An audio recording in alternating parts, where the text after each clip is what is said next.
સાધારણ માણસ કરતા, અરે ઓશીકું હરકું કર્યા, સાધારણ માણસ કરતા મહાપુરુષના શરીરના તેજ કણો કંઈક જુદા જ હોય. જો ઘણાના મુખારવિંદ પર એવું તેજ હોય કે એને જોઈને આપણને ઠાકોરજી યાદ આવે.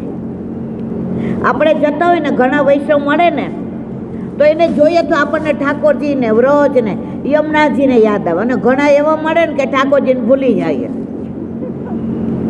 તમારે થાય છે એવું? હા ના તો કયો ને મારવાલે. મારે ઘણી વાર એવું થાય.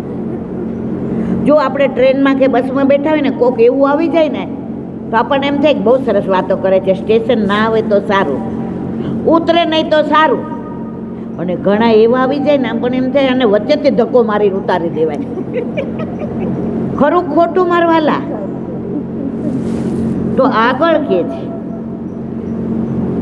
સાધારણ માણસ કરતા મહાપુરુષના શરીરના તેજ કણો કંઈક જુદા હોય છે. તેમની પાસેના સ્પંદનો પણ જુદા હોય છે. તેમની પાસે બેસવા માત્રથી આપણા મન બુદ્ધિમાં પરિવર્તન આવવા લાગે છે. દેવકીજી અને વસુદેવજી બંને અસહાય છે. વસુદેવજીમાં આવેલું તેજ ત્યાંથી બહાર નીકળી દેવકીજીમાં પ્રવેશવા તત્પર બન્યું.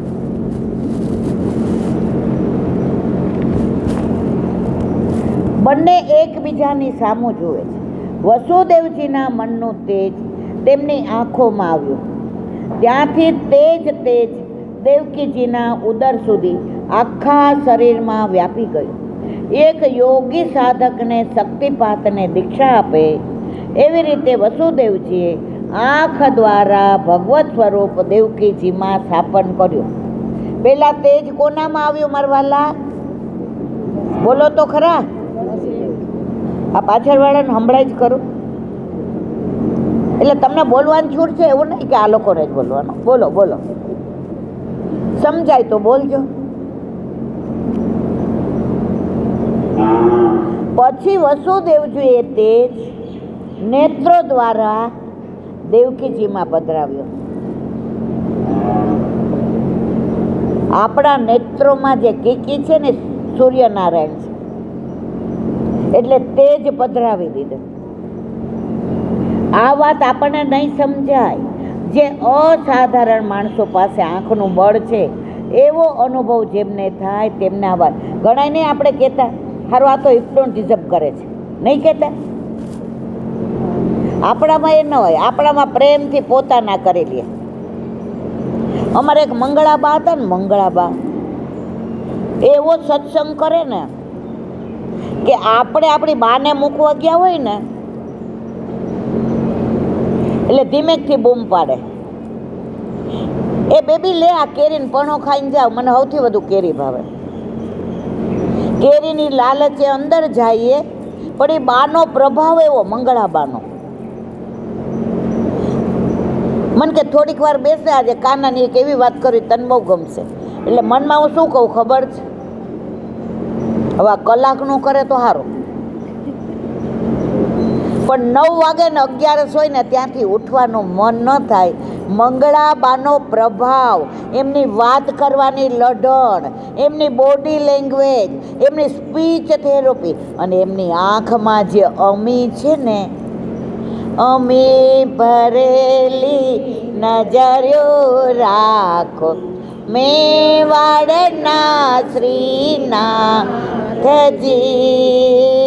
અમી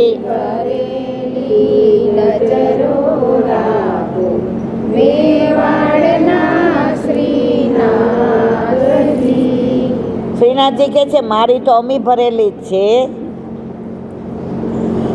જો ગટરનું પાણી ગંગાજીમાં જાય ને મારા વાલા તો એ ગંગાજી થઈ જાય, પણ ગંગાજીનું પાણી લોટો ભરીને ગટરમાં નાખીએ તો સમજી ગયા? હવે આપણે નક્કી કરવાના છે. આવા એક યોગી મેં જોયા છે, જેમણે તેમના એક શિષ્ય ઉપર નજર કરી ત્યાં તો શિષ્યના અંતરચક્ષુ ખુલી ગયા.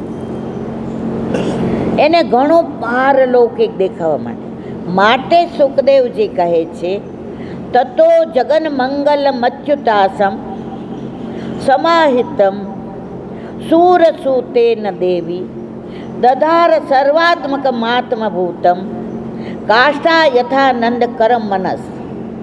જેવી રીતે પૂર્વ દિશા ચંદ્રમાને ધારણ કરે છે,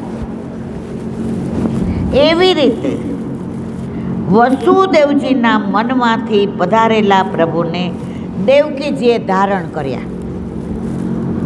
અવિકારી ભગવાન, અવિકારી એવા વસુદેવજીના મનમાંથી અવિકારી એવા દેવકીજીના દ્રષ્ટિમાં પધાર્યા. ઈશ્વર તત્વનું દાન કોઈ મહાપુરુષ દ્રષ્ટિ દ્વારા આપે. જો આપણે ગુરુના ઘરે ગયા હોય ને તો ઘણીવાર આપણી સામે બોલે નહીં, પણ જોવે ને પછી તમે આવ્યા મને ગમ્યું. પછી 1000 માણસ હોય તો કદાચ વાત ન કરે, પણ આપણી હાજરીની નોંધ દ્રષ્ટિ દ્વારા તો લે અને લે જ. અને દ્રષ્ટિ દ્વારા એણે અમી પાઈ દીધું આપને. નજરથી નજરને મિલાવી તો જો, પ્રભુને તું પ્રેમી બનાવી તો જો.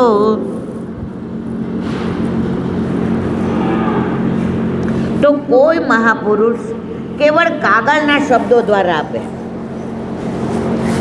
જામનગરની બાજુમાં એક ધ્રોળ ગામ છે. ત્યાં રાજા એવો જબરો એવો હતો ને કે રાણીને ક્યાંય નીકળવા ન દે. હવે રાણીની દાસી હતી ને, રોજ ગુસાઈજીની વાત કરે ને, ઠાકોરજીની કરે ને, ગોકુળની કરે ને, યમુનાજીની કરે ને, ઘાટની કરે ને, છોકર વૃક્ષની કરે ને, માખણની કરે ને, માખણ ચોરી, દાન લીલા, માન લીલા, હોરી લીલા, ચોરી લીલા, પ્રેમ લીલા, રસ લીલા, રાસ લીલા, નૌકા વિહાર લીલા, ગિરરાજ ધારણ કર્યા, અન્નકૂટ લીલા, નવ વિલાસ લીલા. તો રાણી ત્યાંથી ઊભા જ ન થાય. હવે રાણીને રસ લાગી ગયો. તો રાણીએ કીધું કે મને તું ગુસાઈજીનો ગુરુ બનાવી દે ને. એ કે તો ગોકુળ જવું પડે. એ કે આ રાજા તો મેલની બારે નીકળવા નથી દેતો. ગુસાઈજી કે ગોકુળનાથજી, મારા નામમાં ભૂલ થાય તો માફ કરજો. એટલે આણે પત્ર લખ્યો. તો પત્ર દ્વારા રાણીનું બ્રહ્મ સંબંધ થયું. સેના દ્વારા અને ફલિત થયું. તો ગુરુ ચાહે સોહી કરે. ગુરુમાં શંકા કરે એટલે ગોવિંદ એનાથી ને રાજી રે નહીં. ગુરુની કઈ લીલા હોય આપણને ખબર ના હોય. આપણો એક જ આશય. પેલાના ભગવદીઓ શ્રીજી બાવાના ઠાકોરજીના દર્શન કરે ને ત્યારે એક વાક્ય બોલતા. નાના એટલે બહુ સમજણ ના પડે, પણ એમ કે મારા વાલા વલ્લભે કીધું કે આપ શ્રીજી બાવા જ, એટલે હું કહું છું શ્રીજી બાવા જ. સમજાવ્યું બધાને? મારા વાલા વલ્લભ કે છે આપ શ્રીજી બાવા જ, એટલે હું કહું છું શ્રી. જુઓ કેટલી પરાકાષ્ઠા ગુરુની. મારે એટલું બધું કેવું જ પણ આ દસમ સત્ર થઈ જશે. કોઈ મહાપુરુષ કેવળ કાગળના શબ્દો દ્વારા આપે. વસુદેવજીએ પોતે દ્રષ્ટિ દ્વારા દેવકીજીમાં ભગવત સ્વરૂપ પધરાવ્યું. આપણને પ્રશ્ન થશે કે ભગવાનને ગર્ભ સુધી જવાની શી જરૂર હતી? થાય ને મનમાં સંશયાત્મા વિનશ્યતિ. શંકા કરો ને, ભગવાન હોય તોય વયા જાય કે તને મારામાં વિશ્વાસ નથી, તો મારે તને દેખાડવાની જરૂર. જેને દેખાડો કરવા પડે એ ભગવાન નથી, અને વગર દેખાડે જે આપણને અંદર અનુભવ કરાવે એ ઈશ્વર છે. મારા વાલા, એ પરબ્રહ્મ છે, એ ભગવાન છે, એ પૂર્ણ પુરુષોત્તમ છે. એને મહેસૂસ કરવાનો, એને માણવાનો, એને જાણવાનો. માહે પડ્યા મહાસુખ માણે, દેખન હારા દાજે. એકવાર આ હોમ કરીને પડો મેદાને, ફતેહ છે આગે. પણ એકવાર વેમ કર્યો ને, મારે પધરાવવા છે પછી મને આમ નહીં થાય તો ઠાકોરજી કે આને હજી વાર છે. પણ જેવી કોઈ ઠાકોરજીની વાતો કરે અને મનમાં ઠાની લઈએ, અરે એકવાર પ્રભુ આવે પછી એ જોશે, મારે જોવાની જરૂર, દ્રઢ વિશ્વાસ, બસ એ દ્રઢ વિશ્વાસથી જીતી જવાનો. અને વલ્લભે એક જ વસ્તુ કીધી, સેવામાં કદાચ અપરાધ થશે તો ચાલશે, ભૂલ થશે તો ચાલશે, પણ વિશ્વાસમાં દ્રઢતા ક્યારેય છોડશો નહીં. આપણા લગ્ન થાય ને તો એકબીજા વિશ્વાસ કરીએ, ગમે એટલું મોટું ઓફિસથી થાય તો ઘરવાળાને એમ ના થાય કે કેમ મોડી આવી. એ વિશ્વાસ લગ્ન જીવન ટકાવે. તો આપણું અલૌકિક લગ્ન જીવન, મારો વલ્લભ કહે છે, તો જ ટકે તમને પ્રભુમાં દ્રઢ વિશ્વાસ હોય. અને એ આપણે માણી રહ્યા છીએ. આજે આટલા તડકામાં તમે કેમ બધા અહીંયા આવ્યા છે? કાલે નિકોલથી બે બેન આવ્યા હતા, 500 રૂપિયા ઉબરના થયા. હવે મને ખબર હતી કે એમને 500 રૂપિયા કેટલી તકલીફ કરે, તો મેં એમને પૂછ્યું શું કામ આવ્યા? એમણે કીધું એ સાંભળો. ઈલાબેન રોજ યુટ્યુબમાં સાંભળતા હતા ને, તો અમને એમ થયું કે આ વાણી ખરેખર બોલવા વાળા ઈલાબેન છે કે બીજું કોઈ? અહીંયા આવ્યા ખબર પડી ઈલાબેન નથી બોલતા, તો વલ્લભ એમને બોલાવે છે. જીવનું સામર્થ્ય નથી કે કાંઈ અલૌકિક બોલી શકે. પ્રભુ કૃપા કરે તો જ આ જીભથી વલ્લભ વાણી સ્ફુરે. વલ્લભ બધું ખોટું. દયારામભાઈ કે છે, વલ્લભ થકી પડે સર્વ આસરો એક શ્રી દ્રઢ ચરણ કેરો ભરોસો. તમે અહીંયા આવ્યા છો, એમાં ઘણાને જતી વખતે તકલીફ પડે, ઉબર ના મળે, બસ ના મળે, રિક્ષા ના મળે, પણ તમે વિશ્વાસ કરીને આવ્યા ને. આજે એક બેનનો ઈસનપુરથી ફોન આવ્યો, 92 વર્ષના. કેટલા? મને કે રવિવારે રશિયા છે મારે આવું. મેં નો હવાય. મને કે મારો દીકરો કે છે કે મારે ગાંધીનગર કામ છે, હું તને મૂકી જઈશ, પણ માં આવવાનું નક્કી નહીં. તો તું કેવી રીતે આવીશ? એનો જવાબ બધાય સાંભળજો મારા વાલા. મેં મારા દીકરાને કીધું, જે મને લઈ જાય છે એ જ પાછો લાવશે. જે મને લઈ જાય છે એ જ પાછો લાવશે. આજે ઘણા તડકો લાગે ન આવે, એમને વિશ્વાસ નથી. પણ જેને વિશ્વાસ છે એને તાપ રોકી શકતો નથી. એટલે આપના ગુનાનું ગાન ગાવાની આનંદ આવે છે. પાછા ઊંડા રસ્તે વયા ગયા.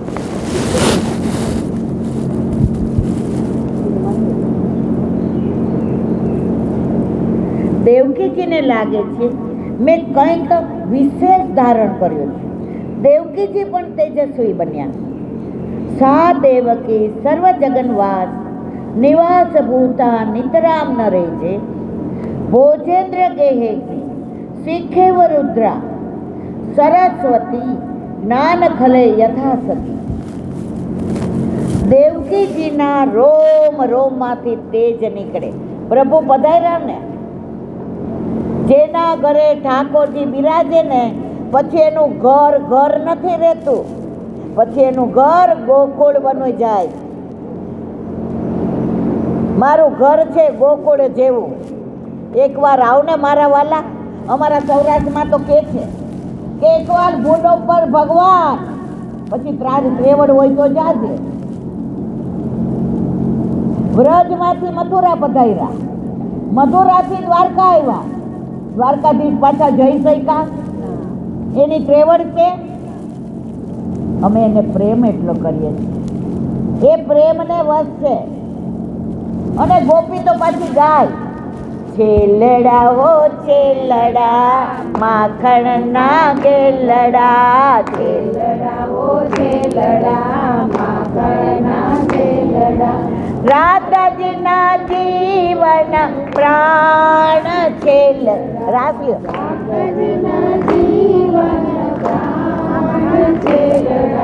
છેલડા હો છેલડા માખણ ના ગેલડા ઉભી થાય રાધાજીના જીવન વાગે પ્રાણ છેલડા ગાવ તો ખરા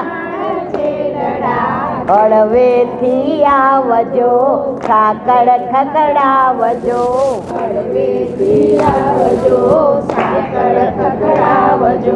હળવેથી આવજો સાકળ ખકડાવજો ઉભા થાવ બધા જોજો ના થાય જાણ છેલડા છેલડા હો છેલડા માખણ ના ગેલડા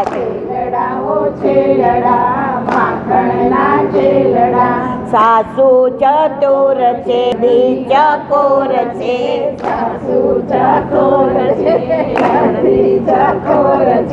કરી મુકશે બુમરાણ છેલડા કરી મુકશે બુમરાણ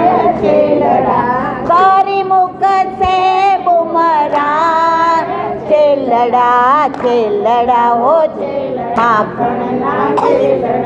રાધાજીના જીવન પ્રાણ છેલડા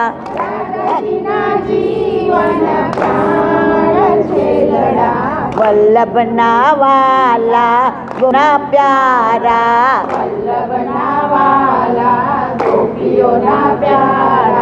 વલ્લભના વાલા ગોપીઓના પ્યારા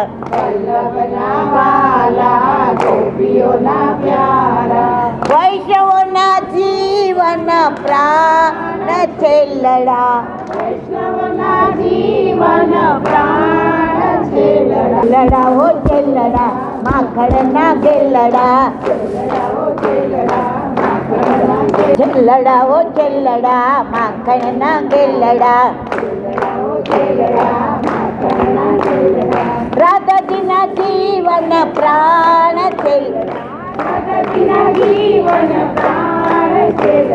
તાલી પુરુષોત્તમ મહિનામાં વૈષ્ણવ આવી રાજ રાજ થાય છે ગાયોનો સંગ ને વૈરંગ મન મેળાપ થાય છે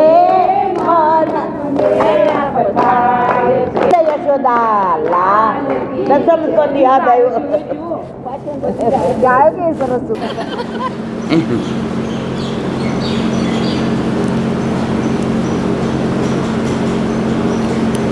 ક્યાં આવ્યા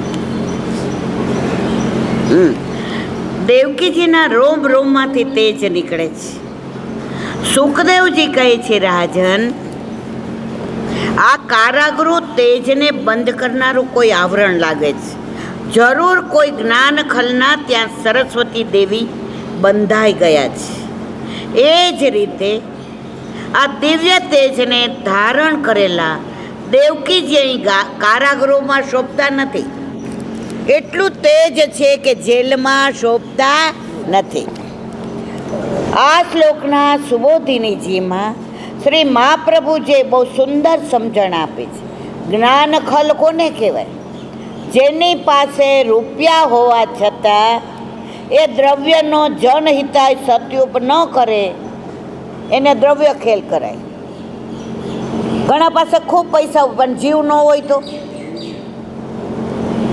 પછી ઉપર જાય ત્યારે બધું આયા પાછળવાળા એક શાસ્ત્રીજીના ઓલામાં મેં સાંભળ્યું હતું આપણા પુષ્ટિ માર્ગીય કે આપણે સરસ રીતે પૈસા ભેગા કર્યા નીતિથી કર્યા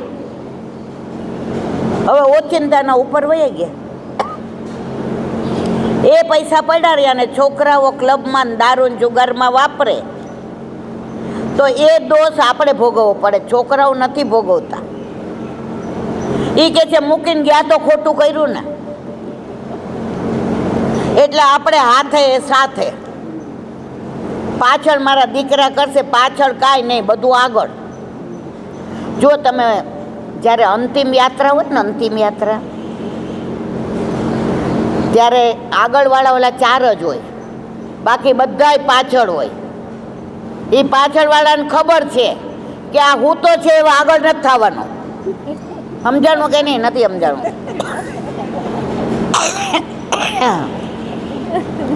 માણસ જીવતો હોય ને ત્યાં સુધી જ કોમ્પિટિશન હોય. હવે હોઈ ગયો કાયમ માટે એટલે કોમ્પિટિશન નથી. હજી નો સમજાણું, મારે જે કેવું છે નથી સમજાવ કોઈ. જેની પાસે વિદ્યા હોવા છતાં એ વિદ્યાઓનું બીજાને દાન ન કરે એને જ્ઞાનખલ કહેવાય. એવી જ રીતે કલા હોવા છતાં કલાનું દાન ન કરે તે કલાખલ કહેવાય. આપણી અનંત વિદ્યા કલાઓ આવા જ્ઞાનખેલના હાથે ભૂતકાળના ઊંડાણમાં દટાઈ ગઈ છે. માણસ એટલા માટે જ્ઞાનખલ છે કે એને બીક લાગે છે કે બીજો મારી પાસેથી વિદ્યા કે કલા શીખીને ક્યાંક મારાથી મોટો બની જાય તો. અત્યારે કળિયુગમાં બધાને એક જ બીક છે, મારું નામ થવું જોઈએ, બીજો આગળ આવવો જોઈએ નહીં. પણ મારા વાલા, આપણે અમરપટ્ટો લખાવી નથી આવ્યા. બીજાને સાથે રાખો તો આપ તો આ માર્ગ આગળ ચાલે ને, વલ્લભ રાજી રહીને.